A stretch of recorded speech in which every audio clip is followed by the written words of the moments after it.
Hi there, my name is Rhea, and I want to welcome you to the first video of my new YouTube channel, Rhea Made It. With this channel, I'm hoping to share my love of crafting and bag making and show you different ways to put your own stamp on things so that it's truly unique and your own. For this first video, I thought I would start with something good for the beginning sewist, good for the beginning YouTuber, and that is the Tuesday Tote by Knotted Threads Co. I want to thank Shannon for letting me use her patterns in my videos because there will definitely be more. But let's take a look at the bag so we can see what we're working with. So we're going to make this bag here today. The Tuesday Tote is just such a great pattern that allows you to really get creative. It's got, in this iteration of it, we've got a big panel on the top and then this bottom panel at the bottom, which comes together to create the bottom of your bag. Basic straps. It's a great blank canvas. And so you can sort of see with this, I don't know how well you can see it, but I've done some quilting in there. Just some random quilting to give it some texture. I've made these with applique. I've made them with traditional quilting. There's just so much you can do with this. It's a great blank canvas. And so with this one today, we're going to be using waterproof cotton on the top. This is the small scale garden splash from Mormino, and pastel lilac vinyl, also from Mormino. My webbing here is from Georgia Girl Stitches. I adore the webbing from there. So many colors. And then inside, we're going to use waterproof canvas. We're going to add a sneaky little pocket. It's not part of the pattern, but I always add a pocket to my Tuesday Totes because you can never have too many pockets. And it's so pretty. It's just so pretty. So let's take a look at the materials we're going to use and then start making this bag. Let's look at the materials we're going to use for our Tuesday Tote today. Sorry about shaking the camera there. I'm going to be using a combination of some waterproof cotton, some vinyl, and some waterproof canvas. So let's start with the waterproof cotton. This is from Mormino. It's the new Garden Splash small scale. So ridiculously pretty. I have it in vinyl as well and was debating whether I wanted to do this in vinyl.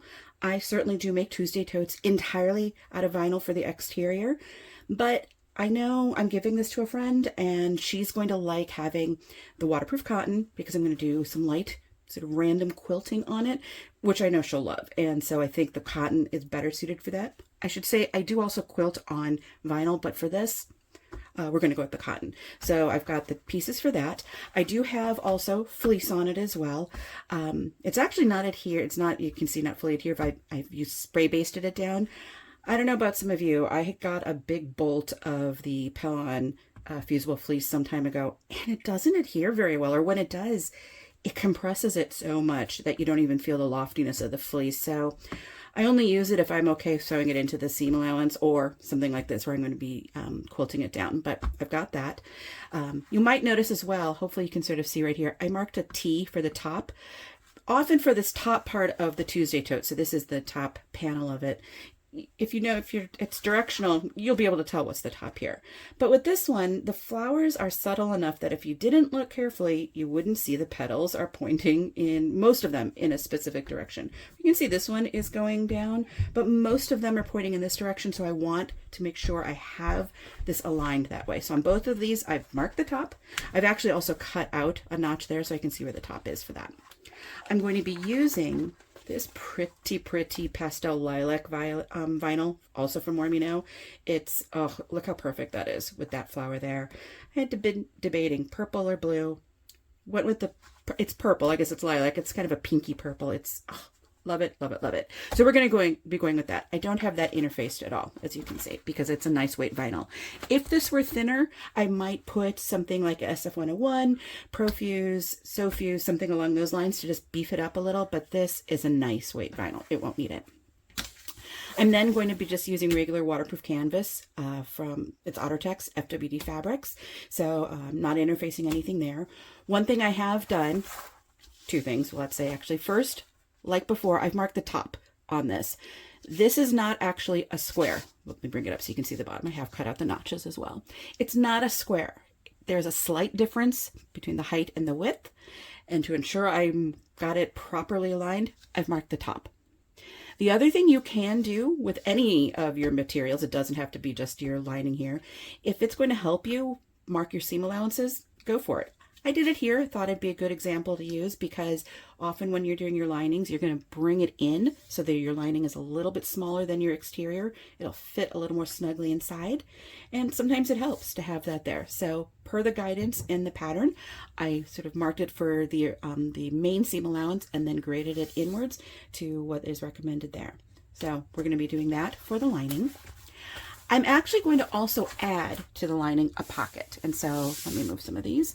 I've got the waterproof, turn it around. There we go. As I said, I can see where the, which way the, some of the stems are going.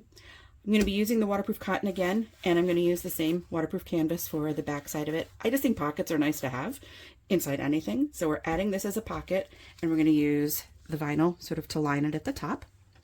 And then I've got some tags as well. So this one doesn't match exactly, but I know it's exactly the tag she's going to want to have in there. She'll love it.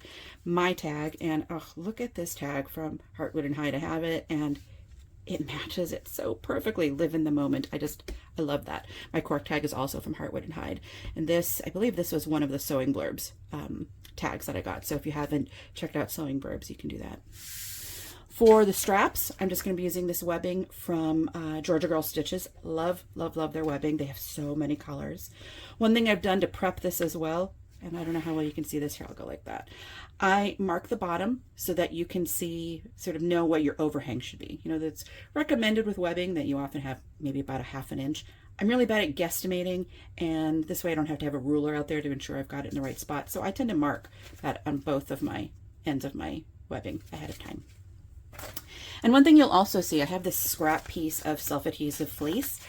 I like to put that in the bottom of my base. So these two pieces, once we sew them together, just for a little added strength. So you'll see when I do that, I'll cut this down. Eventually, it's, as I said, it's just a scrap, but I'll cut it down and I'll put it in there. I don't have to sew it down then. I'm just going to put it down there for just a little extra something. So those are the materials we're going to be using today. Let's get started. Before we get started, let's take a look at my setup because you're obviously going to see what I'm sewing on. I have the Thor 1341S. It's a cylinder arm and it's the pedestal table.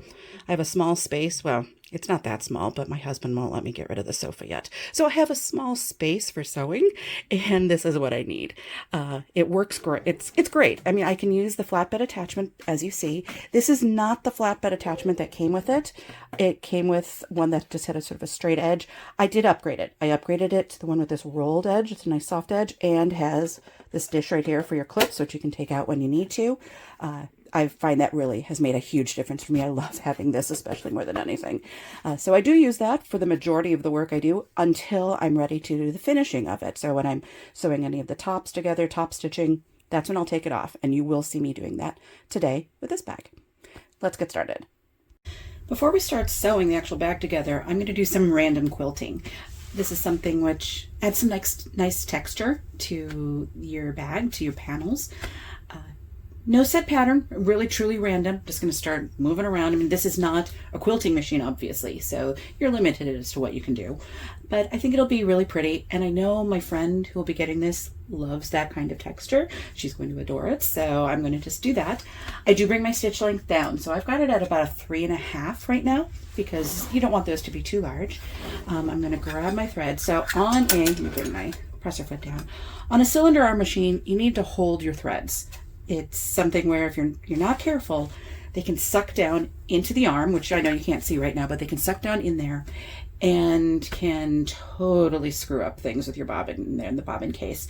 I had that happen once. I didn't hold them strong enough, and I sort of had to take everything apart. So you'll see me kind of gripping these as if it's like for dear life. So know that's why. I don't have to hold them probably quite as hard, but just habit. So I'm just going to start in the corner. And I'll do a couple back stitches there to get my snips back up. There we go, to sort of get started.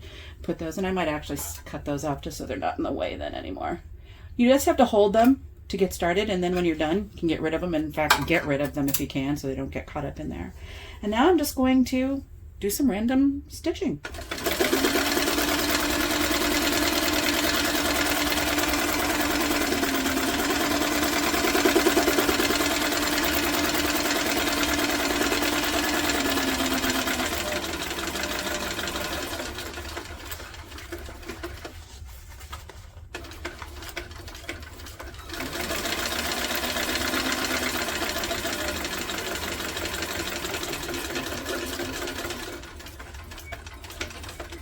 can see I sort of came off the end there, which is fine. So I did a little back stitch so something won't come out. I'm not going to cut my threads. I'm just going to start up again.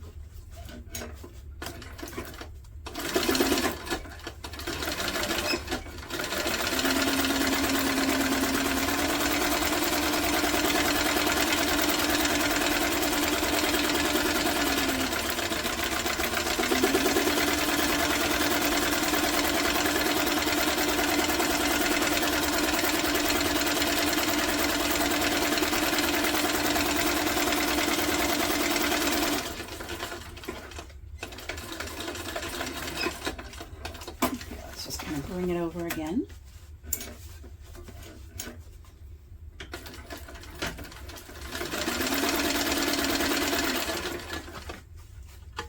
It's a small throat here, so I have to kind of curl this often.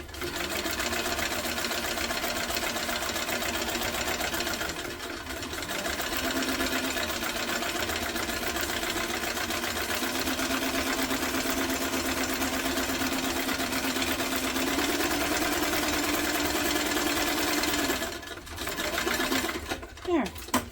Let's see. How do we look? Might be hard to see here on the screen, but hopefully you can sort of see. I think you can see some of the texture already. I think it's fun. I'm using Fairy Floss thread from Wizardry Stitchery, Geeky Hardware. I'll link that down below. It sort of pulls out a lot of the colors. There are colors in there in the thread that aren't in the fabric, but I think for the most part it really ties in really well. I'm going to do the other one. I'll do that one off camera. We'll take a look at the two together, figure out which one should be the front, and continue. After doing both panels, and I'm not sure if you'll be able to see, here's the second panel I did. Yeah, the thread color is just pretty light, so you're not able to see it, but you'll have to trust me. After doing both, I did like the first one more. They're both really pretty, so it's not as if the other one is not. But I just prefer the first one I did to be the front of the bag, and so I'm going to put the Heartwood and Hide bag tag on there. I'm also going to sew my tag onto the pocket that I'll be using. So I'm getting those done right now. I like to have sort of these things out of the way before I begin constructing the bag. I like to use a stitch length of 4 when I sew on tags. I think it's just the kind of the perfect stitch length for that. So we're going to start right in the corner. And oh, you know what? I did bring my speed down. I had it on pretty fast before, but we can bring it a little slower. And you notice I did not back stitch there. That's because I am going to pull my threads through to the back and tie them off. And let's see. I will try, yep, I think I can go one more. Now somehow when I do a 4, and if I start pretty close to that corner, I rarely have to position my needle to be in the, to reach the next corner. It often will get there. This one might too, yeah. Yeah, as you can see, I haven't had to reposition anything. Somehow, it just works really well with a 4. Not always, but most of the time. I do check. You can see I'm lifting the presser foot up when I get to those corners to see how close I am, because I do want to try to get as close into the corner as possible. And see, this one, I can tell I actually am going to need to, which is strange, but that's fine. I'm going to position it right in line with the original set of stitches. Bring my needle up about halfway, because I'm going to pivot, and I'm going to do it again manually here so I can get it into the hole that I started with, that first stitch. There we go. And then bring that up. And I'm going to cut them long. I'll tie them off in just a moment. Let's do this one first, because then I'll tie them both at the same time. Okay. So again, I'm going to pull these long just because I have to hold them. Okay. And we'll start pretty much in the corner there.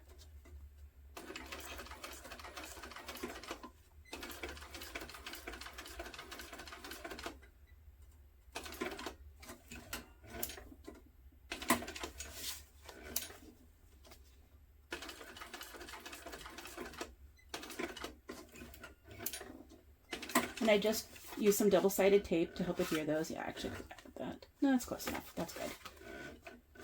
Now, take it back again. I want it a little closer. So I am going to manually do it right here. Get just a smidgen closer. There we go.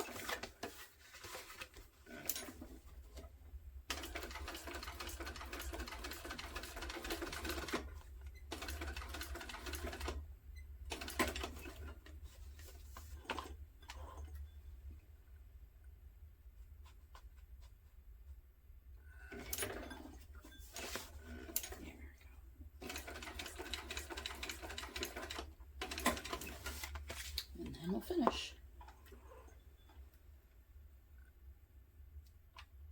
There we go. Okay, so we'll cut those off. And now let's pull them through. So, we've got the two here. I like to pull both of them through first before I tie. So this one I'm going to pull out, and I'm going to keep them sort of together right here. And then this one I'll pull out. Let's see, where are we?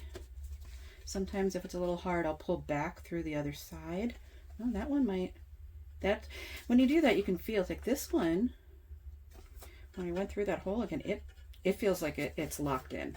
And so, you know what? I'm not going to worry about it. If it's locked in, I'm not, let's see. Can I get it out? No, I think that is pretty locked in. I'm not going to worry about that one because nothing's coming out. So we're just going to tie these two off. Do a few different knots. I do sometimes backstitch on my tags too. It really just depends on how much time I've got. If it's just for me, I personally don't care as much. So if it's something where it's blending in well, you're not going to notice, I will admit I'll do that too. So as I said, this one is pretty tight in there, so I'm not too concerned about that one. It's locked in. Okay, let's tie these off. So again, let's see with these. I'm going to pull this one out first. I can see the one that's coming with that. So, and this one, yeah, that one will come out, I think. Hold on.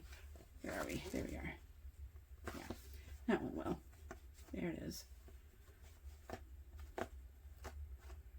And so those two go together. So I'm going to hold the ones that go together. Whoops. Tie those. I have my presser foot up. Don't need to do that anymore. I'll do them a couple times. Really want them secure. There we go. And tie these.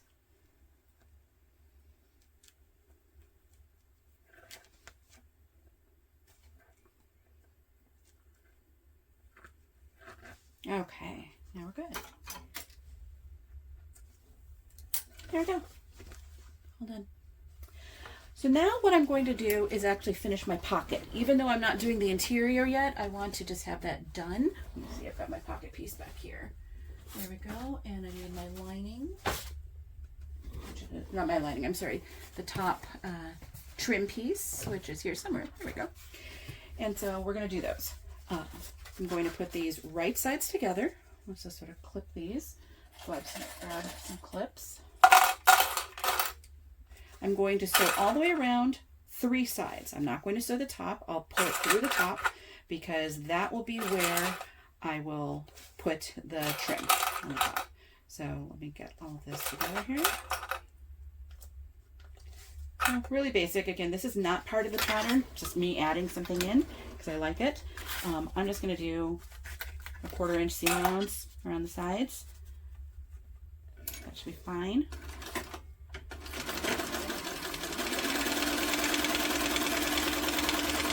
I still have my stitch length at a 4. I tend to use a 4 to 4.5 for construction.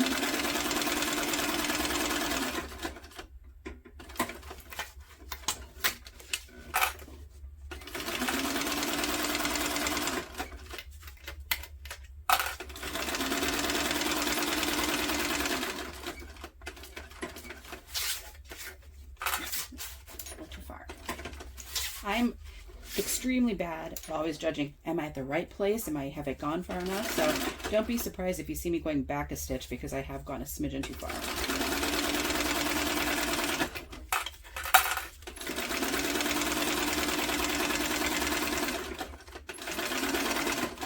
Okay. Let's get this together. So I'm going to trim off the corners a little bit to make it turn a little more easily. Grab this. I'm going to do it at the top and down here. So you can see I've just cut my corners a little bit. There we go. Hopefully you can see that. Let me get some of this off.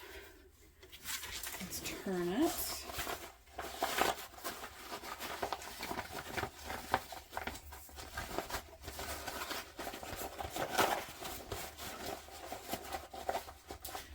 use just a chopstick to help poke it through. You don't want anything too sharp. You don't want to poke actually through your material, but I want to poke that corner out. Sometimes if it's giving you a little resistance, I can even see here, I don't know how well you can see it. It's hard to see, I think. I can tell it's not wanting, it's right now the way it's pushed out, it won't go as, make a nice point the way I would like it. So I'm going to actually push it back in a little bit. I'm going to put that there.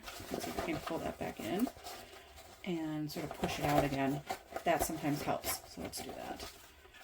If I can get it a little there. And I can use my fingernail, not that I have much when it comes to fingernails, but sort of help it sort of separate as I'm pushing it through, separate the pieces of the material. And that will sometimes, there we go. That's better. That did it. So sometimes if you find that that point when you're pushing out your corners isn't as pointy as you'd like, push it back in and sort of use your finger to help the two pieces of material separate. So you can see I'm keeping my finger right in there, sort of in that hole. It's not really a hole, but it's where the two are. Let me push it out a little more from the bottom first. Let's get the second one. There we go. And so you can see it's like there's right here, there's this little hole. Hopefully you can sort of see that. And let's get that pushed out. And if I need to, I'll use my fingers, sort of separate it, my fingernail, separate it so that I can really get it pushed out. There we go. That's good. I'm happy with that. Okay, so I'm going to go off camera now to just sort of flatten this out a little bit. You may have noticed my top, the lining was a little bit longer than, because I just sort of rough cut it. So I'm going to trim that up a little bit, and I'm going to put on that top binding piece, or trim piece, and we'll be right back to finish up this pocket. Let me actually show you how I'm going to work this, put the trim on the pocket. So you can see here, I've got my pocket kind of all ready.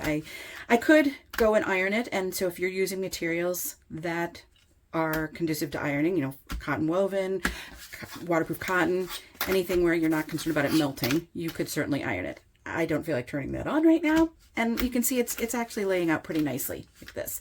So I think we're good here. I did also, you could certainly baste across the top to help keep this closed. I just put some double-sided tape in there. For me, that's fine. And I have my trim right here, which hopefully you can see. I have put a line down the middle. I'm actually going to flip it this way. It's about the middle. And there's some double-sided tape there, which you can't see probably, but it is there. What I'm going to do, and hopefully you'll be able to see this as I do it, I'm going to lay the pocket just below that line. Just below. And I want to try to make it as even as I can. There we go. Bring that up. There we go. And I'm going to fold it down. Now, it's going to be a little longer on the back, and that's deliberate. I want to know that when I sew this on, so I'm going to do a top stitch from about 1/8 of an inch from the bottom of this trim right here. I want to know that I'm catching both the front and the back. If you have them the exact, you know, very exact, so it's the same amount of material on both the front and the back, maybe you'll do a great job and you'll catch it all, but there's always the chance with that 1/8 of an inch right there that you might miss the back. If you do, you can put on a second line of stitches and it'll look really nice. It's a decorative element then. But I know that I want to have this so that it is, I know it's going to catch it. So I'm going to just fold this down. I'm actually going to take some clips, clip it down, and then we'll meet back at the machine and we will stitch this down at 1/8 of an inch.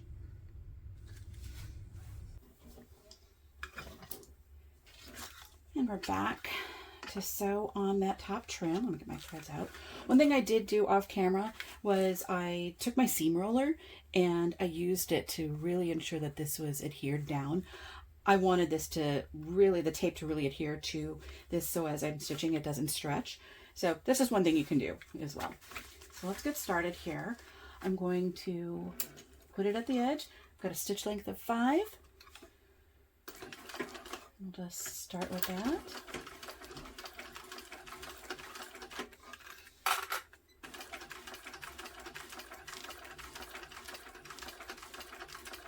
And just go straight across.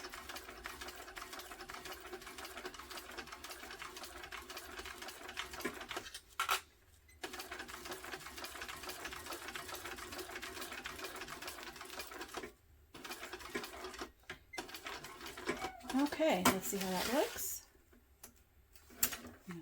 Trim these down. To figure out still where the best place would be to put my garbage while I'm doing these videos. I haven't figured that out yet, so you might see my arms kind of going all over. Okay, now you notice I did cut these long, the trim pieces. I do that deliberately. I just prefer to do that, and then I will trim them after. I just find that's the easiest thing for me to do. I just feel it's a little cleaner for me. So there we go. So I can just trim those off. Let's toss that. Let's see. So you can see, nice little trim there. So what I'm going to do now, I'm going to put some double-sided tape on the back, 1/8 inch, and I'm going to just put it around the edges so that I can adhere it to the lining piece, and then we will stitch it down. Sometimes when I do it, I might like to use rivets. I haven't decided yet today. We'll see once I stitch it on what I decide to do, but let's go over and do that.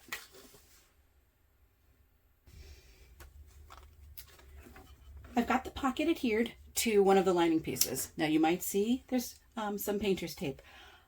I do have double-sided tape on here as well, which you can't see. I'm always concerned about things shifting, so I just like to be extra careful. I use painter's tape a lot when I'm trying to ensure that a pocket doesn't move. That's also because I don't have obviously a larger flatbed here. If I had a normal flatbed machine, I would probably adhere it there, do all that, and just slide it over. But I don't have that. I have to do this on my cutting table, move it over here, and then hope it doesn't move on the way. So we've got the painter's tape. I mentioned I do also have double-sided tape, and it's 1/8 inch, but unless I do an absolutely perfect 1/8 inch and I put that tape in there absolutely perfectly, chances are you might feel some of that on the inside. So I'm actually going to do a slightly larger top stitch or stitch to get this down onto the interior piece. I can talk. Just so that you don't feel that tape. You could also do an 1/8 and then a 1/4, whatever you'd like there. And I think I'm not going to do rivets this time. If I were, I would have stitched my, the trim stitch a little shorter so I could put it right there in the corner, or I would put it, because you don't want to break your stitches. I did stitch pretty close all the way to the end, so I didn't want to risk breaking anything there, so I'm not going to punch any holes, but I am going to ensure when I stitch this down that I back stitch really well at the top and bottom, because there'll be some tugging there when you're putting things in and out, and I don't want to run the risk of it pulling out at any point. So I still have a stitch length of 5. I'm going to, really ensure that back stitch is strong. And now we're just going to go down. And I know it's a little hard to see, but you have to trust me. I'm doing a little bit wider than 1/8 of an inch, just so that I can ensure you don't feel that tape on the inside. I use the tape because the double-sided tape and the painter's tape, because I am notorious for crooked pockets. And I'm trying to do everything I can to avoid that. It's just, maybe that'll be my trademark, crooked pockets. I should maybe get a new thing on my tag. Ria made it, crooked pockets. So I'm also going to do some good back stitching here. I'm going to go at the corners, because that's just, I feel, another point where there'll be a lot of stress. And I think we can do one more. There we go. And so again, I'm going to, so my light is in the way a little bit there. There we go.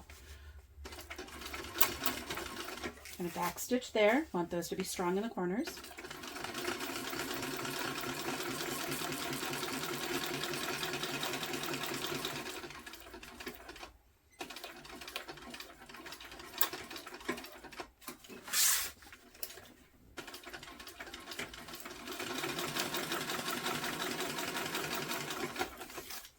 Now, before I finish sewing up this side, if you wanted to put a woven label in, this is a great place to put it, right in sort of between the pocket and the lining. I'm going to actually be putting a woven label in the side of the lining when I close up the bag, so I'm not going to put one here. This tag here will be enough.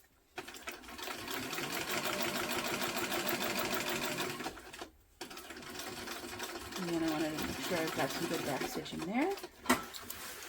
Let's cut those off.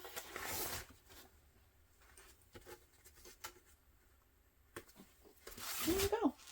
Now we have a nice pocket. So you can see, I think it'd be great if this is something you're using to go to the library, go, run some errands. It's just nice having a pocket there so that you can toss your keys in. If you didn't want to bring a purse, you can put your wallet in there. Just, you can never have too many pockets. With this done, we can now begin putting together the bag.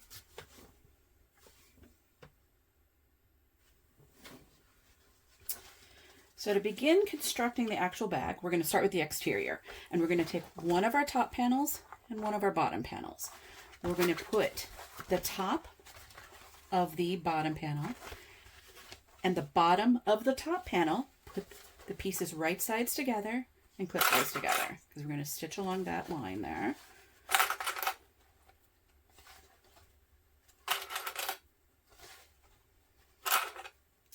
And do that for both of them. Now, if you have a flatbed or a nice table that you're working off of, you can certainly do this sort of production style. Because I'm working on just the flatbed attachment, I'm going to do one at a time. So I'll show you what I'm going to do here. So I'm going to pull my threads. There we go. And I've got my stitch length at about a 4.5. I just like to use that for construction. And so per the seam allowance indicated in the pattern, we're just going to sew straight across these, and then we'll top stitch. So start with back stitch.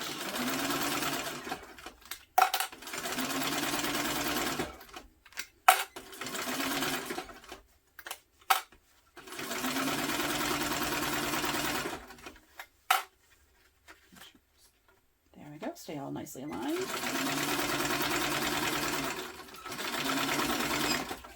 So as I said, I'm going to pull mine off here. If I had a nice flatbed table, I probably would bring the other one on and just do them both at the same time, but it's just too hard. They start to go off the edge, and that's just not convenient. So I've got one done. Let's bring over the other. Do the same thing here.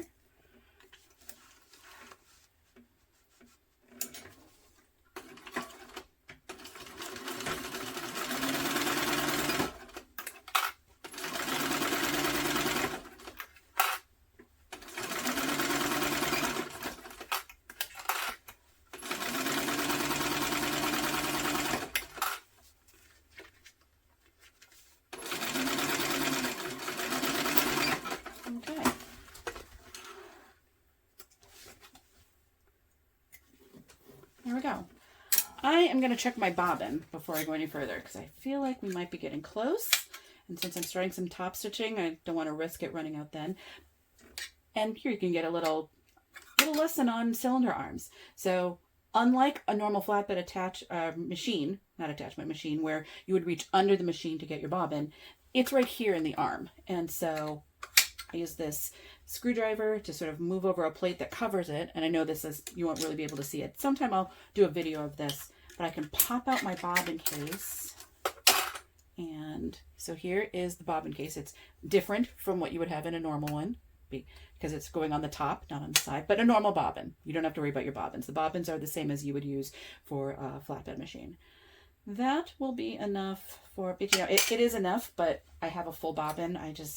That way I won't have to think about it, because knowing me, I would forget. And there you go. I'd run out while I'm top stitching. So we're just going to put a new one in just to be safe. But this pops in. I pull it through, same way you would on a normal machine. There we go. And then I close it with my screwdriver. Okay. So now we're going to top stitch. The pattern does indicate that you should top stitch on the top panel. I like to top stitch on the bottom. It's just like where I like to have it. I like seeing sort of that lip with the vinyl here. I like it especially when I'm using fabric on the top, not vinyl. So with this waterproof cotton, I like seeing that there. So I'll actually turn it this way. Oh, let me change my stitch length to 5. And we're going to top stitch here. So let's come right over to the edge, 1/8 of an inch.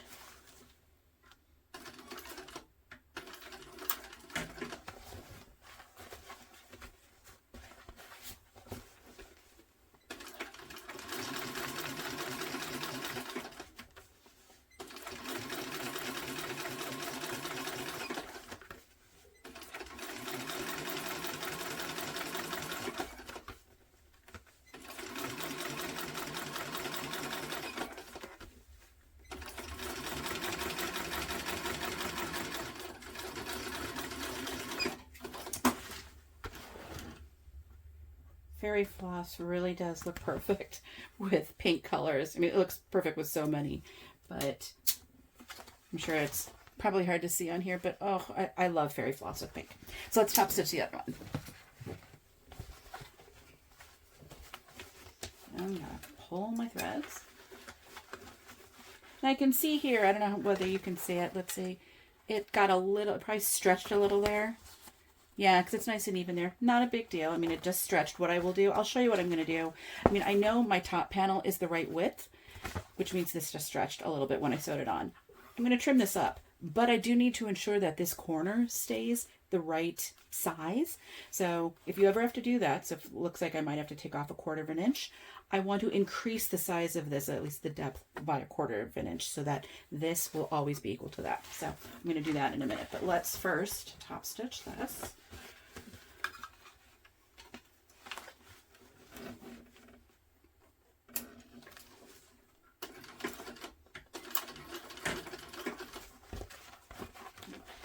Sure, as I said, because I'm top stitching on the vinyl, I want the seam to be pointing in that direction. So I'm just making sure I'm feeling for it down there. I'm sort of pulling on this as well so that it doesn't sort of bunch up a little towards the top here. There we go.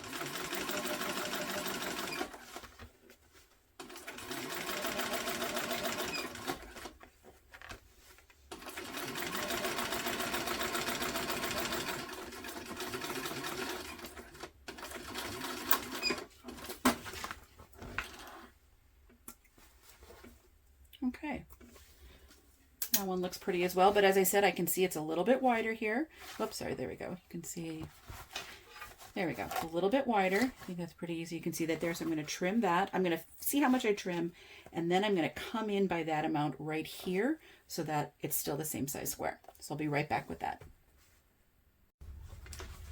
I've trimmed up that edge. You can see it's nice and everything's even there. And I made this square just a smidgen bigger. It was 1/4 inch, so I had to come in by 1/4 inch right here to ensure that they were the same size as it was before. So these two are the same. You'd think we're ready now to begin the construction, but we have one thing left we still need to do, and that's put on our straps. So I've got them here. We're going to do obviously one on each side. And I showed before how I marked, you can sort of, hopefully you can see there we go, the mark. That's for the overhang. You don't ever want your straps to just go straight up to the top of your bag like that. If you do, over time, with the stress you're going to put on it and sewing through it, this is going to fray and it's likely going to pull out. And so what you want is to have some overhang. That's going to allow it to really grip it. It's got plenty of sort of wiggle room. So if it does fray, it's not going to go all the way down. I mean, I am going to burn the end to sort of melt this so that it will hopefully not fray, but you want to have that there. One other thing you can do, and I have done this sometimes, I mean, I have got a 1/2 inch because that's just what I like. But let's say you're doing something and you wanted to have some decorative rivets in it. You could increase the length. There's nothing that says it has to be 1/2 inch. You could increase it, and when you are done, you can rivet through the material, the webbing, and the lining. That would be great if, you know, let's say this is for library books, something you're going to be carrying that's heavy. You want that extra strength from the rivet.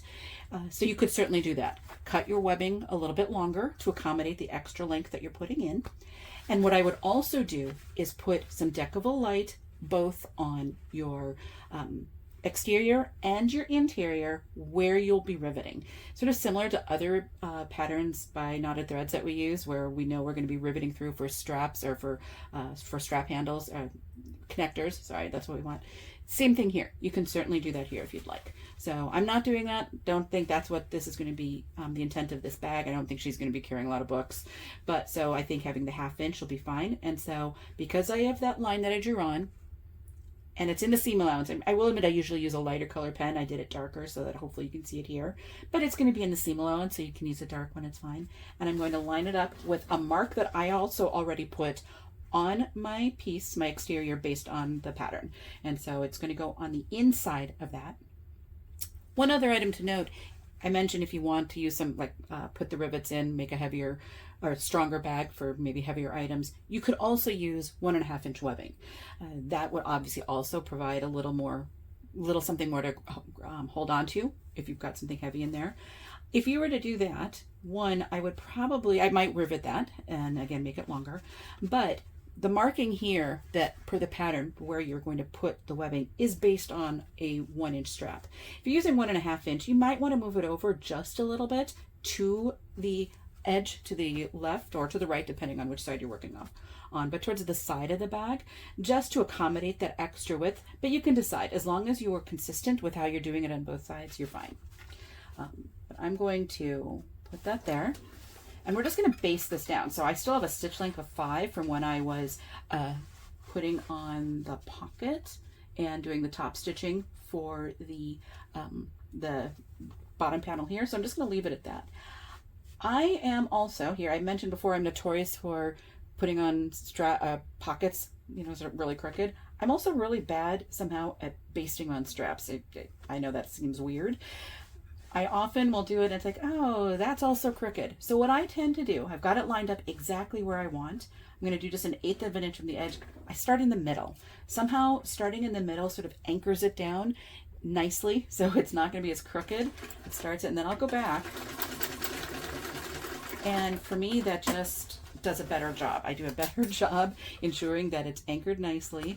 It's not all crooked. I will still ensure when I'm doing the final construction that it's straight, but I do a better job basting. Who knew basting could be so hard? So you can see I did the first side here. You always want it pointing in when you're sewing it, and you want to ensure when you're moving it around that it's not twisted. So check that carefully. I have done that before. That's a big oops. Find where your other mark is. There we go. I'm going to line it up. And let's sew this one down. Again, I start in the middle. Okay. And so we're going to do that with the other side. And then we're finally ready to construct the bag.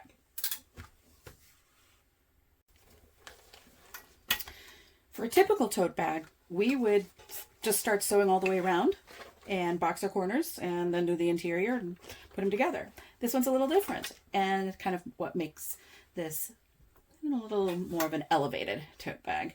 We are going to sew down the bottom first, the bottom of our exterior. So I've put them right sides together, lined everything up. Oops, there we go. Sorry, lined everything up. So you can see that I've got my corners aligned.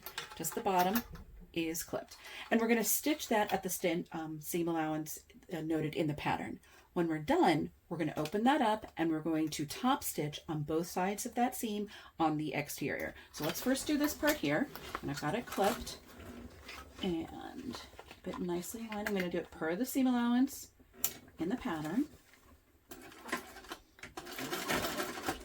And one thing I do need to do, because I have this flatbed attachment as opposed to a table, and I've got these straps, I need to lift mine up because otherwise it's going to get caught on the edge. So I tend to roll it up once it starts. There we go.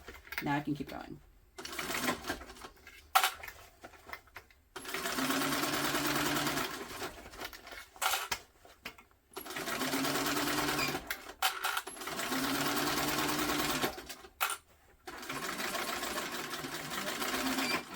Great.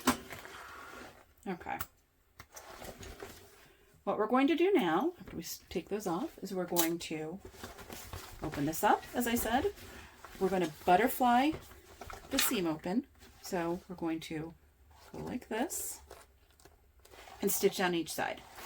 If you are very confident doing that right here, just holding it open, sort of reaching underneath and flattening it as you go, you could just start right now. You can see I, have this small throat space here. I don't have a lot of space here. It's just a small area I'm working with, and it feels very cumbersome for me to do that. Additionally, my machine doesn't have any problem really sewing over a double-sided tape, so I am going to tape this down. I'm going to tape these down on both sides with 1/4 inch tape. I find 1/4 inch works better than 1/8 inch. You could use 1/8 inch, but it doesn't really matter. So I'm going to use 1/4 inch. And I'm going to use a seam roller to really ensure it is nice and flat. And then I'm going to come back. So I'll show you that in just a moment. I am back. You can see, look how nice and flat that looks. So what I've done, as I said, is I took some double-sided tape and I put it down on both sides. I used my seam roller, both on this side and the other, to get this nice flat finish here. And now I can do a really hopefully nice, clean top stitching. If your machine has problems with double-sided tape, but you like the idea of this, you could certainly try gluing it down. It'll take a little longer because you'll obviously want it to dry a little bit, but you can do that. Seam roll it so it's nice and flat. That would certainly be something you could try doing. So we're going to top stitch this down, and because I have this small throat space, I am going to roll this for the first side. We got my thread. I'm going to put my thread to this side. An 1/8 inch from, let me see, sorry, I want to make sure you can see. There we go. 1/8 inch from each side of the seam. Do some back stitching.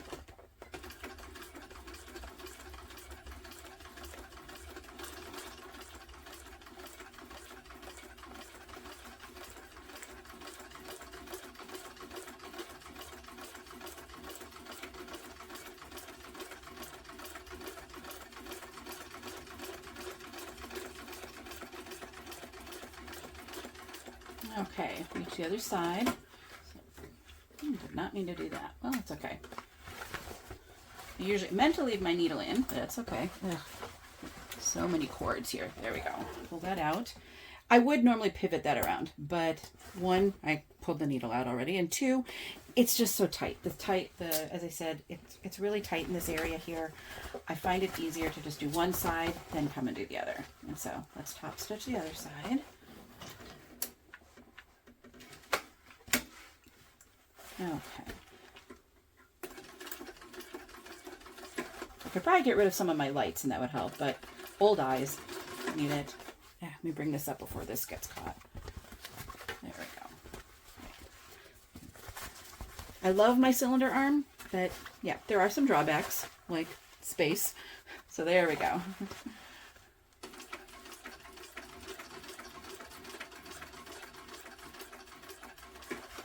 I'm high enough now that I can do that. There we go.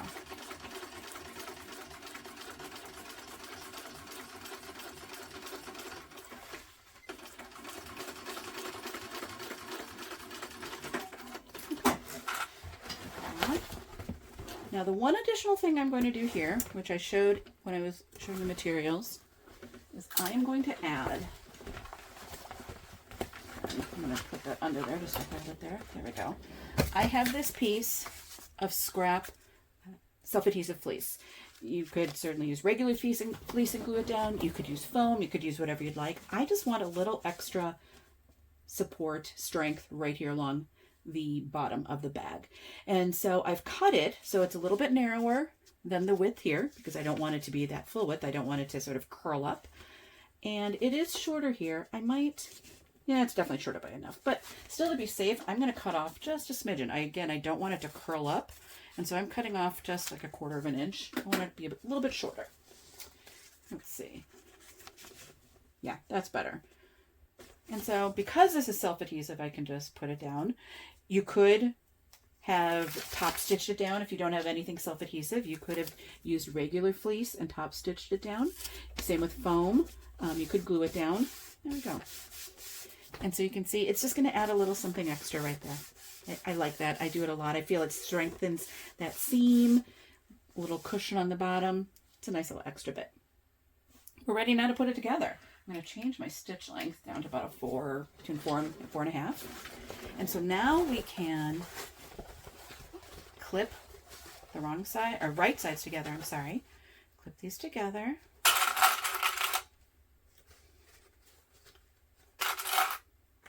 And really the most important part here, we always think, oh, I want to get my top aligned. What you really want is to get these two seams aligned here. So let me open this up, sorry. There we go. We've got the two seams right here from the panels. That is actually the most important part to line up because you want those to be as straight as possible going across. What you can do, if you're concerned about it, let me just turn around really quickly and grab my tape. Here's my 1/8 inch. I like to use 1/8 inch for that. Is you can get a little bit of tape. If I can find, there it is. I'm going to get a piece long enough so I can put it on both. So I'm going to put a piece here. And then I'm going to put a piece on the other side. And that will help keep it in place. Don't need that much. There we go. And so let's see, I started with clipping this side. So let's come back. So I've got my tape. I'm going to take that off, the paper off. I'm going to align these two pieces from the two halves. Make sure they're nicely aligned. There we go. And make sure they look nice and straight, which they do. Not sure how well you can see that, but I'm going to clip those together. Everything should hopefully all clip together nicely. You never know. I mean, there might have been a little stretch. I wouldn't worry too much about that, unless it's significant. If it's more than, you know, an 1/8 of an inch, then you might want to go back and re-trim things up a little bit, but otherwise you can usually, there's enough wiggle room with seam allowance. So that's nicely put together there. Let's do the same on this side. I'm going to take the paper off the tape. I'm going to line these two seams up. So and you can tape them in place so that they hopefully won't move. They might still. And you can use 1/4 inch if you'd want. You just want to be careful putting that down. You don't want to end up feeling it. But let's clip these. Yeah, everything is lining up nicely. Everything there, still good.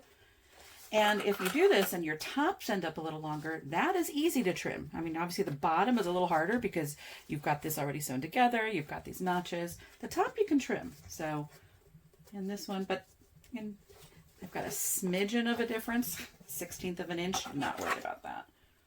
I need a couple clips. I usually get to be pretty clip happy. Okay. And so now we are all clipped together. So per the seam allowance in the pattern, we are going to sew this together. I on my machine have what's called a hump jumper, built-in hump jumper. And so I've been trying to keep an eye on it this whole time. You can set it so that it'll sort of adjust as you would expect the height of your presser foot. I'm going to be going over, I have sort of thin material here. I'm going to have a seam right here, so it's going to be a little bulkier, and then I've got thicker material here. So I'm actually going to bring it down. So you're going to see me changing this a bit right now because this is thinner. I don't want it to be sort of floating over it, so I need a little more pressure on it. So I'm lowering the height of my presser foot. Do some nice back stitching there.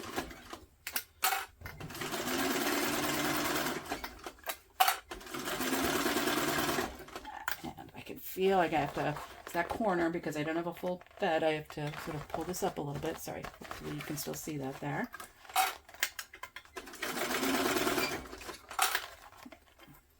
Now as I'm approaching that seam, I can bring this down now. As I'm approaching that seam, as I mentioned, it's going to be a little bulk. So if you need an actual hump jumper with your machine, use that there. I'm going to raise mine up a little bit so it can go over that more easily. There we go. And then I can actually lower it a little bit now because while the vinyl's, there goes one clip. While the vinyl is thicker than the waterproof cotton, it's not as thick as that seam right there. So I'm bringing it down. Okay, one side done. Let's do the other side. So this is another time where if you have a flatbed machine, you could do, this is very much production style because let me show you, I already have clipped on the side my lining. So you could do one side of your exterior if you wanted, and then one side of your lining. But same thing here, having this sort of go over the edge is just too much for me to deal with. So I do the whole thing at once. There we go. Let's do the other side now.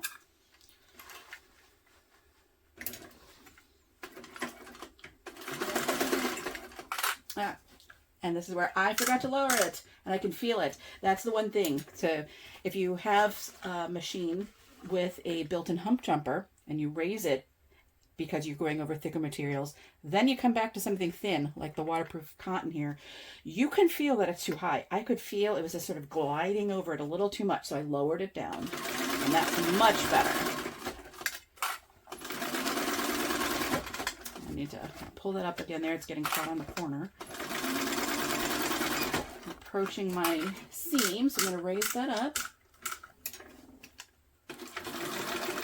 over my seam. So I'm going to bring it back down because I don't want it to glide over the vinyl. There we go. Okay. Let's box our corners. Oh, sorry, up here.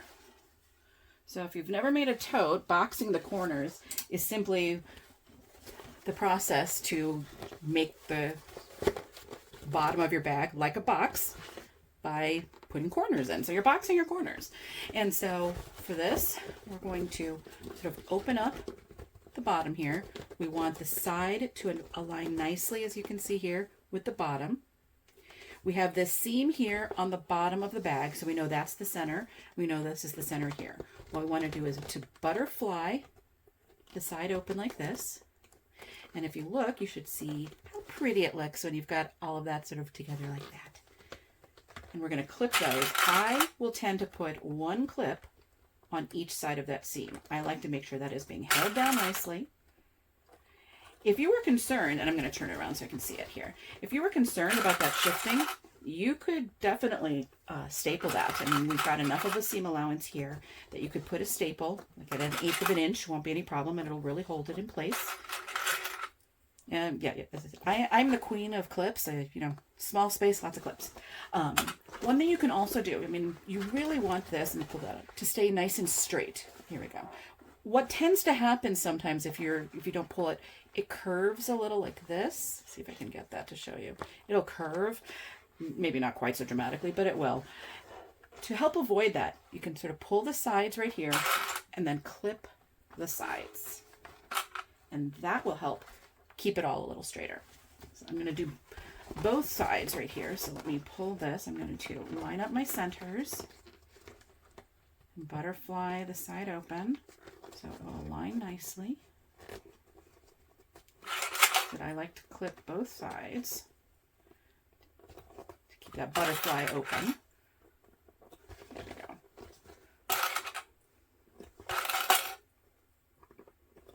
Clip my side out of the frame there. And then I'm going to grab 2 more clips because I'm going to clip those sides. I like doing that. I'm going to clip there.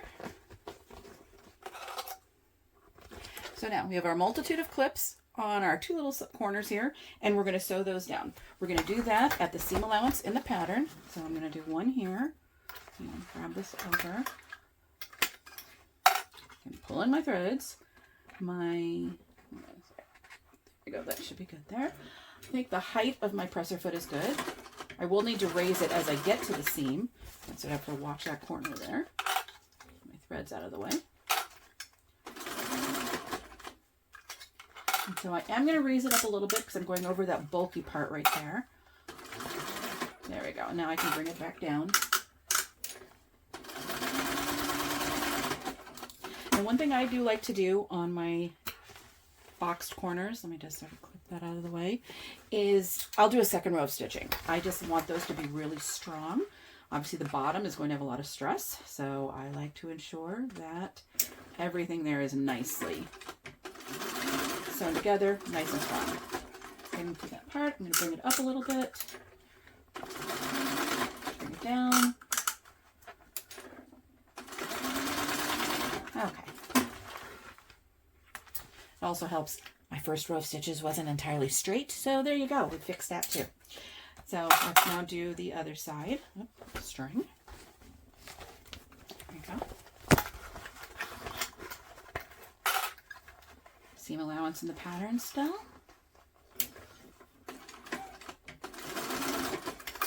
Yes, that's the bad part about having so many clips. I can't see my seam guide any longer. So we're going to take a couple off because I am just all over the place. There we go.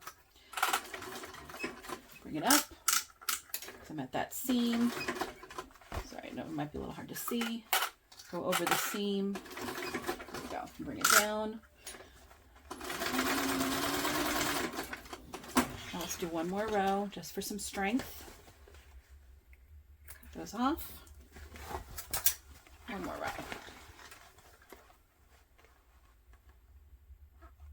And when I do that second row, it's inside the seam allowance. So if you, let's say you had a 1/2 inch seam allowance and you do a second one, you would do it maybe at 3/8 of an inch. Bring it up a little bit. Down.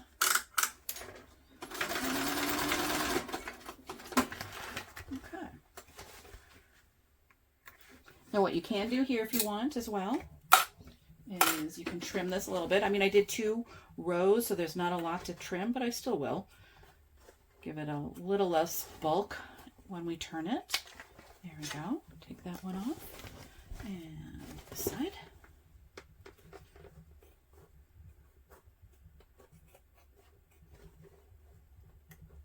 Okay. Now, it's very tempting to turn it. You could definitely take a look inside. It looks pretty, but I won't do any more than that right now. Okay, let's pull out our lining. I'm actually going to have to, sorry, my chair. I will have to show you the full setup of my machine at some point. I have a special setup with the chair, so I'm high enough. Pull this over. If you recall, I put my seam allowances on this before, so I'm going to sort of make sure I've got that side up. I'm going to bring down my hump jumper because I don't need it clearly as high. The other thing that I'm going to be doing with this is I'm going to sew the bottom shut. Per the pattern, you leave the bottom open and you'll birth it through there. I like to birth it through the side. And so I've already marked here two, let's see, I've got one. There we go. You can hopefully see I've got 2 marks on here. There we go. That's where I'm going to birth mine. I prefer to have it on the side because I like the bottom to be flat. I just know that even if you're doing a nice scant 1/8 of an inch, maybe it's more of a 1/16 of an inch to close up the bottom, there's still then a little ridge there. I like to put a tag in that seam allowance as well, and if it's on the bottom, you're never going to see it because you're going to have stuff on top of it. And so I'm going to put it in the side, although I will admit in the pattern, she does tell you, put it in the side. But so for that, I'm leaving this open on the side. I just prefer to have that place where I close it up there. So no, that's one thing that I'm going to do differently. So I'm going to sew this together. You can see I have, as I mentioned, I've got the seam allowance drawn on per the pattern. We do increase it. So I'm going to start here at the top. That at the top is narrower because it has to be the same width as your exterior. You want those to start out the same so that everything aligns nicely, but then you want it to get a little bit smaller so it will fit inside of your bag perfectly. And so I'm going to start right there, holding my threads, some top stitching. Then I marked where I want to start my grading coming in. Now this. And the nice part, I will admit, even for someone who has a seam guide that you can use, by marking it, you just can go. You don't have to think about it. Now, of course, I can't completely go. I need to stop right there because that's where I need to stop for the hole that I'm leaving open. I'm not going to cut my threads. I'm just going to go like this.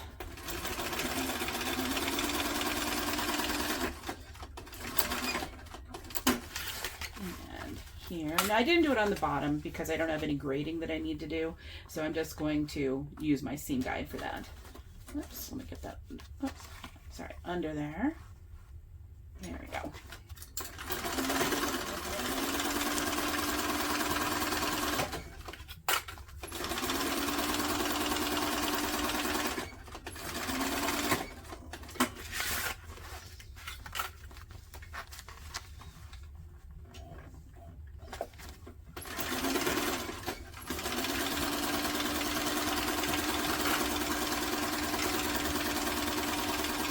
Okay, now we're getting to the point where I need to change it up, get back to where we need it per the pattern. There we go. Let's cut off our threads. So we've got that sewn together. We're going to box our corners like we did before. Now one difference here is obviously we don't have base here butterflied open. So you have a choice now of how you want to do this. You can butterfly these open like this. I don't know if I can get that second one open. Come on, there we go. You can butterfly them open as we did with the other one and sew them down, or you can nest them. And that means you have, let me make this a little wider. There we go. You have one seam pointing in one direction, so this one you can see is pointing that way, and the other one is pointing in the other direction. So when you put the two seams together, they nest together nicely. It's a nice clean feel. The bulk is the same. I mean, because you've got if I were to do this, you can see, I mean, we have either 2 pieces this way. I mean, you can see we've got this side, the 2 pieces here, and this. Same thing, 2 pieces here, 2 pieces here. I mean, you're still sewing through the same amount of material. It's just whatever's easier for you. I like with waterproof canvas to nest. I just feel it kind of stays together a little better for me. If you want to butterfly it, feel free. And this is another place where you could staple it if you want. You could tape a little there if you want to really ensure that it stays open. It's the lining, so it's not quite as critical. But you can see I'm kind of doing the same thing I did before, is pulling the sides. In fact, I want to put that one a little lower. Now, if you nest them, the one thing you have to keep in mind is which direction is it going on one side. So on this side here, I actually want another one there. On this side, it's, there we go. You can see my seam is pointing that way. So I need to ensure on the top that it is still pointing in that direction. You need this bottom seam to be pointing in the same direction so that it doesn't get out. If you don't, let me see if I can get, it'll kind of get all twisty. Let me see if I could show you what it would look like if I were to do it the other way. Hold on. I'll clip it so you can sort of see. There we go. I mean, I think you can see it's not going to lie flat. It's going to start here, and then it's going to get high in the middle, and then it's going to go down on the side. So you want to ensure that everything is pointing in the same direction.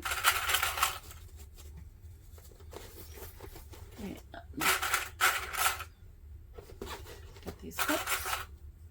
I said I like to do my pulling on the sides still.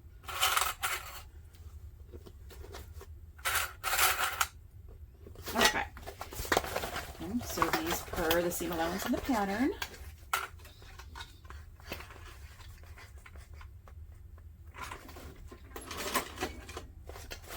There we go. Sorry about that. Hopefully you can still see. I don't have to worry about going over the seams here. I mean, they're not thick enough that I have to worry about raising anything up. I'm also not going to do a second row of stitches. I don't think that's important here. The strength where you need it is really on the exterior, not on the interior. The second side, same thing.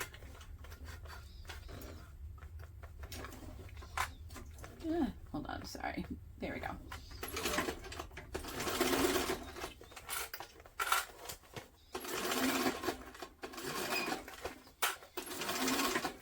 Yeah, come on. There we go.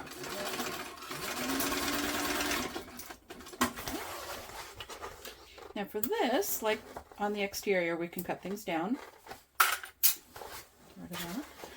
So I'm definitely going to cut down. Sorry, I'm going to move my garbage a little closer for this, because I'm going to have a bit. So definitely going to cut down the sides. So you can see I'm cutting down the corners here, the box corners, because we've got some space there. Now for the sides, we don't want to cut down, there we go, this side, where we left this space, this gap to turn our bag. Don't cut into that. You need that extra space. Just cutting off some of the thread. But you can cut the little bit that's above it, if you'd like. I think, you know, depending on the materials you use, maybe you do or don't. I mean, I'm using waterproof canvas, which sometimes you want it to have that extra in the seam because you want it to provide some strength and structure. I don't want this to be overly structured, so I'm okay cutting some of this down. I wanted to have some slouch. If you were using a cotton woven or water resistant canvas or something that's a little thinner, you might not need to. I mean, it's your call. But I'm going to cut that down. So I'm just on these, cutting it down. For the sides, I'm not going all the way to the top. I'm just cutting it for that wider part. So let's see, there we go. Hopefully you can see. I have to get used to, you know, where's my phone? Where's the camera? So bear with me as I learn all of that. There we go. So we've got it all sewn together. It's nicely cut. We're ready to go. We're ready to assemble. You can see still wider. There it is on this side right here. Perfect. Let's sew it all together. And this is where you're going to see how I use the cylinder arm, because I'm going to take off the flatbed and we're going to use the cylinder arm to sew this together. We're now ready to sew this together. I've already clipped together half of it. There we go, as you can see. Ready to do the other half. So when you're ready to put this together, you want to ensure you have your exterior is right side in, your interior is right side out, because you want to put these together. You put the interior inside the exterior, and you want right sides together. Like you do with anything, you want right sides together. And then you want to put these clips down in my hand. First, start with the side seams. That's really the place to start. So here you can see I have decided to butterfly these. I'm going to butterfly these open. There we go. Aligning the side seams, butterflying it open. There we go. I did the other side, and then I started to work across one side there. We're going to do that now on the other side. Now, one thing you can do if you're concerned about shifting, and you can't see it because I took the tape off already and forgot to show it, but I've got double-sided tape here. It's not something I normally do, but I thought I'd show it's something you can do. And so I'm just going to sort of stick it together. It's a way to help ensure it stays a little more aligned. You can definitely staple it as well if you'd like. So there you can see, you can tell there's tape there because it's not coming apart. I'm still going to use clips because even with the stress you've got there, it could sort of break that seal that you've got with the tape. And so I'm going to still clip it. And I did mention before that I don't have a problem with double-sided tape. I should note the double-sided tape I use is the tape that I get from Mormino, which is Weft and Warpco. It's a really good tape. I like it a ton. It's not like that hyper, super crazy, strong tape that you get from Wawak. And that, if I were to use this, I use it on my, or here and sew over it, I know it would gum up my machine. It's not like this is some magic machine that can just go over anything. So keep that in mind. I am using a double-sided tape that is really nice and strong. I can rip it. It's a really great material, or it's a tool to use, but it's not as crazy strong as some of that Wawak tape that we're now going to sew this together. As I said, I'm going to be using my cylinder arm. I took the flatbed off. This is the thing, and the beauty of this is it really makes it easy sewing anything where you're going in a circle like this. Now, if you have a machine where you can take an attachment off, a flatbed attachment, and be sewing on this, I would definitely do that. If you can. If you can't, obviously you're going to just sort of sew from right inside here. When it comes time, I can see it's not perfectly aligned right there. When it comes time to top stitch, what I would do is turn it inside out, and we'll talk about that when we get to that next part. What I'm going to do is, per the seam allowance in the pattern, I'm going to just stitch this around. I've got my seam allowance, or I'm sorry, my stitch length at between that 4 and 4.5. I like to start in the seams. I do that both when I'm doing this now and when I'm going to top stitch. I like to just start in the seams. I find that's a nice place to go. So I'm going to put this under here. Come on, there we go. Let me check. I'm going to raise this up just a little bit. I mentioned, I've got a little bit more material now. No, I take it back. We're going to bring it back down. I'll raise it up when I get to the webbing. I will need to raise it there because that obviously is a little higher than the rest. So we're just going to go around. So you can see when you've got this, you just sort of hold the edge. And I could actually just drop it. I'm not going to. I'm dropping it for right now so I can cut these threads. I just don't like these. I can get that second one. Come on, thread. There we go. They just get in the way. And so now that I've started and I've backstitched, I'm going to cut those off and just start going. I do have a seam guide sort of taped down here, but my machine does also have one that I can use right here if I need to. If you don't have something like that, you could clearly use something like this to help you ensure that you have got a nice straight seam there. Okay, so I'm coming to my webbing. I'm going to raise it up just a little bit. It's not thick webbing, so I don't have to be too concerned. There we go. Go over that. And if I want, I can bring my seam guide back down. Maybe move this back down so it doesn't glide, as I said.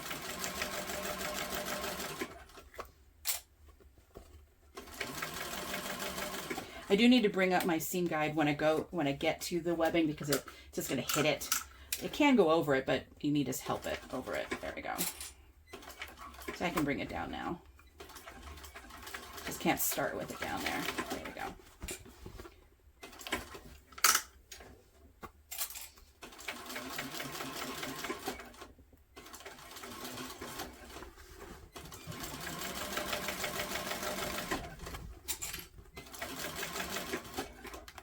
There.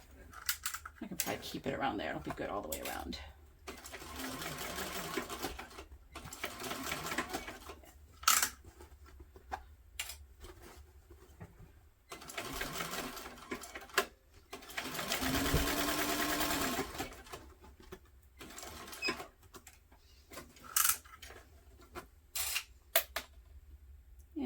There's a clip.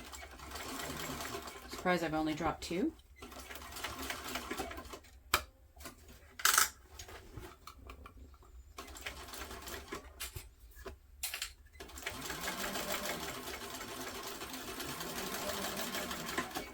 Okay, let's take a look at it and ensure that it looks nice and straight.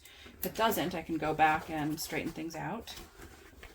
That little bobble there I might fix. I think I just have this little bobble right here. Small, but perfectionist in me wants that fixed. So let's fix that.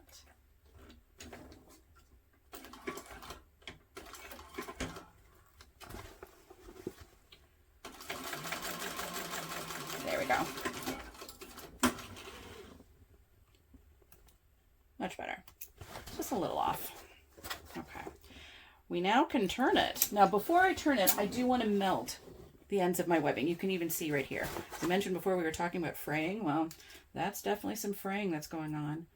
And so now is the time, now that we're done, I'm going to grab my lighter. Let's see. Hopefully this one will work. And we're going to melt. Yeah, there we go. I actually like, let me turn it this way so I can have it up. I know often we'll just kind of go right over. I like to make sure whenever I'm melting, there we go, webbing, I kind of do it from the edge, not just the top, because the edge seems to be where it frays more. So I will do the top, but then I go like this. Hopefully you can see what I'm doing. Kind of go from the side, the edge of the side there, and then I'll do that again here. I just find it does a better job of sealing it all around. There we go. And then I'll feel it. I can probably actually seal a little. I like these lighters, but they are a little temperamental. There we go. There we go. So I'm just going to melt these so we don't have a lot of fraying over time.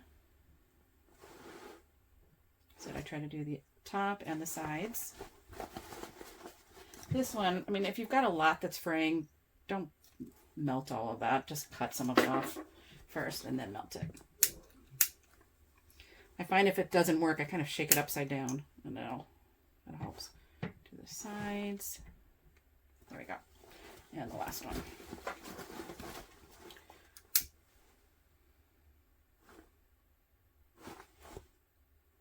Okay. Let's turn it. So, remember we've got that hole in the side. Oh, I guess I left a clip. Okay. I found my hole in the side. Let's pull it through. Now, I have arthritis in my thumbs, so I know you should there are ways they recommend you do this. I have to do it with whatever's going to work best so my thumbs aren't killing me at the end of the day. And that didn't even work. Let's I try to pull through as much as I can before I start pushing anything through. There we go. Obviously having waterproof cotton here instead of all vinyl, that's going to help make it a little easier. Even though I do have that fleece there, it's going to bulk it up a little bit. There we go. So I do eventually have to push it a little. Sort of help it along its way. There we go.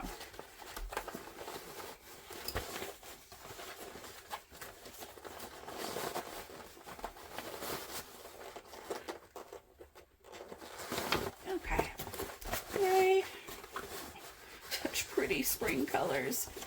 Oh. I live in Minnesota. Oh my god, a foot of snow in our neighborhood this week. It's going to melt, but I'm ready for these kinds of colors all around me. Okay, so I'm going to push out everything here. And then we're going to push it back into the bag. I think it helps if you get this all kind of squared away there. Let's do the same down here. Push out your corners. Push out nicely. There we go. Other side. Now, I'm not going to sew up that side seam quite yet. There we go. Now I'll nicely push out. I'm not going to sew up this side seam yet. Some people might feel comfortable doing it right away and then they'll do their top stitching. I do my top stitching first because I may need to reach inside to help as I roll the seams. So what I'm going to do is push this inside. Maybe. There we go. Get this back inside. I'll tug on the straps a little bit. That'll help me get it so that the seam is coming up towards the top, but it definitely helps when you're doing this if you get your bag in as much as possible, the way it should be sitting. There we go. Okay. Now we want to get this top seam nice and straight. So this is where we're going to roll it. I mean, if you don't, we can sort of see somewhere it's kind of, you can even see it here really well. It's sort of, they're both rolling up onto each other. We want to find really where the top of that seam is. There we go. And so you roll the seam kind of back and forth, and it helps to bring the seam up to the top. This is where, if you need to, you can also go in through the hole still and help push it up like this. And then you can see it there. I mean, you don't want to see your stitches. Don't do that. But clearly you want to see it right there at the top. So I will go up into it if I need to, but usually rolling it is enough. Sometimes it's harder on the side seam right here because it just sort of wants to do what it wants. Now this is also an area where this side seam right here can get thick. I'm using materials that are a little thinner, so it's not too bad. But if it is, let me just reach across and get my tool here. You can use one of these jobbies. It really does help to flatten that seam. You could hammer it if you don't have one of these. A lot of people will hammer it, put it on the ground and hammer. I will use this. It'll really just sort of press hard. And I'll show you that in a moment when I get over to that. So let's first just kind of roll all around. There we go. Oh, I like that pocket there. So nice. There we go. Yeah, that feels good there. And I clip it to help it sort of hold it in place.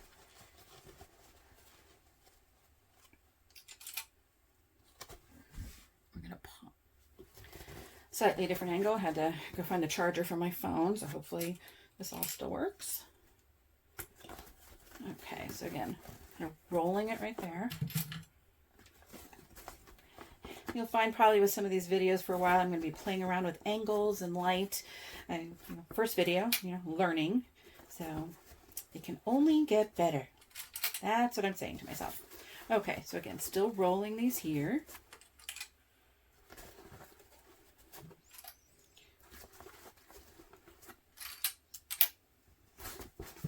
Getting to that side seam there again. I will press it, but for right now, I'm just going to clip it, and I'll come press it later with that tool I showed you. I think it's for key fobs. I think that's what that tool is really for. Okay, so that's pretty good. I know I want to make this side seam a little thinner. I mean, my machine actually could go over this, but let's say you had some thick vinyl, something here. You can just, I'm putting it right on the side seam, and I'm just pressing hard. Even with my, if you need to use two hands, go for it. Put it aside, and trust me, you can feel it gets thinner there. I'll do it on this side as well. Bring that over.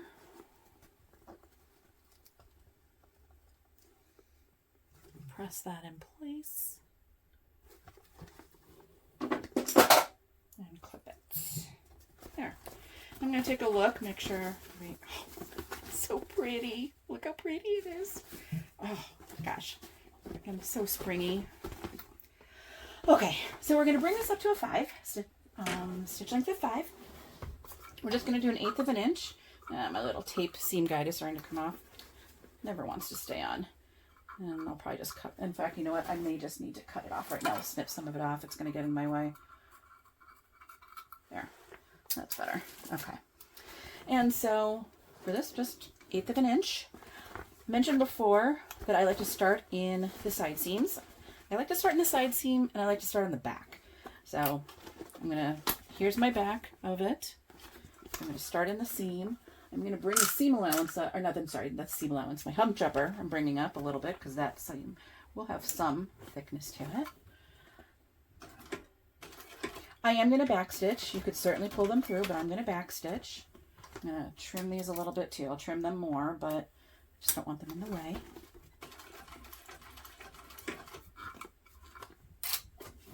Bring it down a little.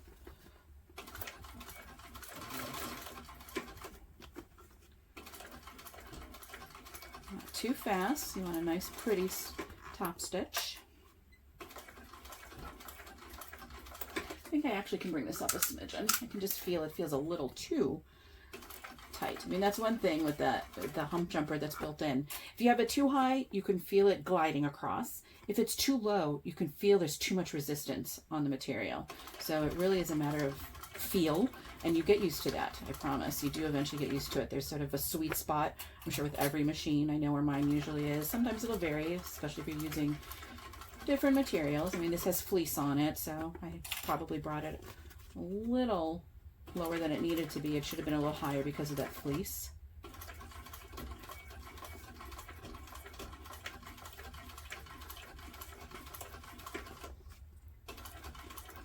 We're coming up to the other seam. I will need to bring it up for that. So again, if you have a hump jumper of your own, you might want to use it there.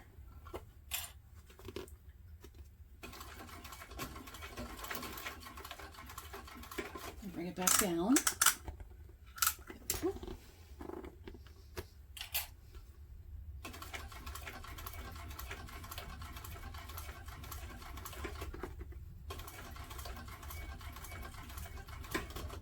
Clip, because I can feel it, some resistance there. There we go.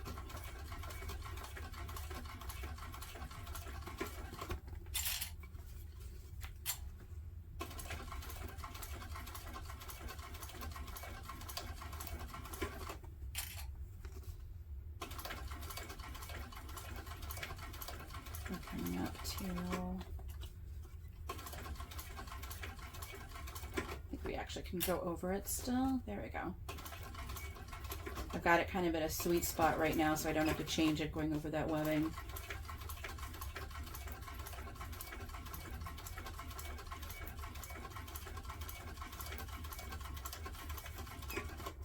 Bring it up to do that finishing bit.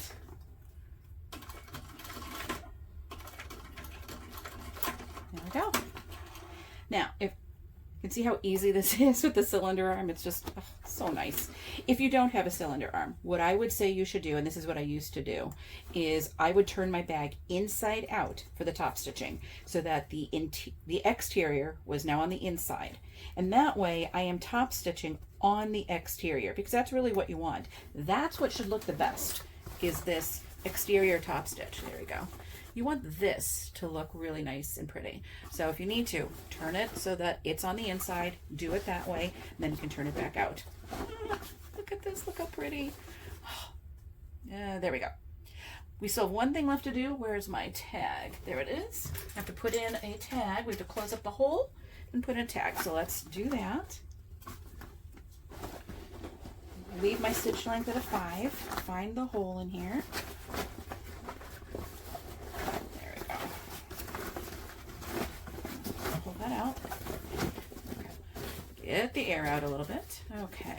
So now what I like to do is before I put my tag in, I'm going to get it started. So I'm just going to sort of let it fold in naturally where it wants to go. I'm going to clip it.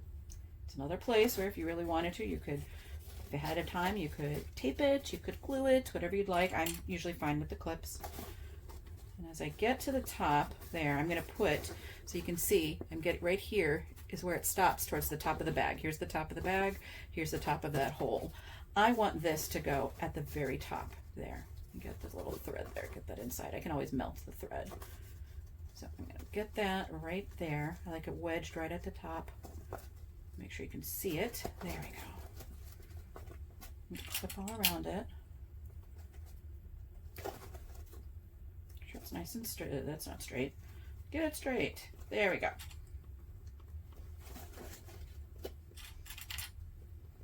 Okay, so we've got it all clipped, as you can see here. I'm going to just do 1/8 of an inch, between a 1/16 and 1/8 of an inch, ideally. So I'm going to try to figure out where does it start down here. I'm not going to put my flatbed attachment back on. Not for this. This will be fine here. I'm just going to put it right on the edge. Usually go a little before where the hole starts on one end.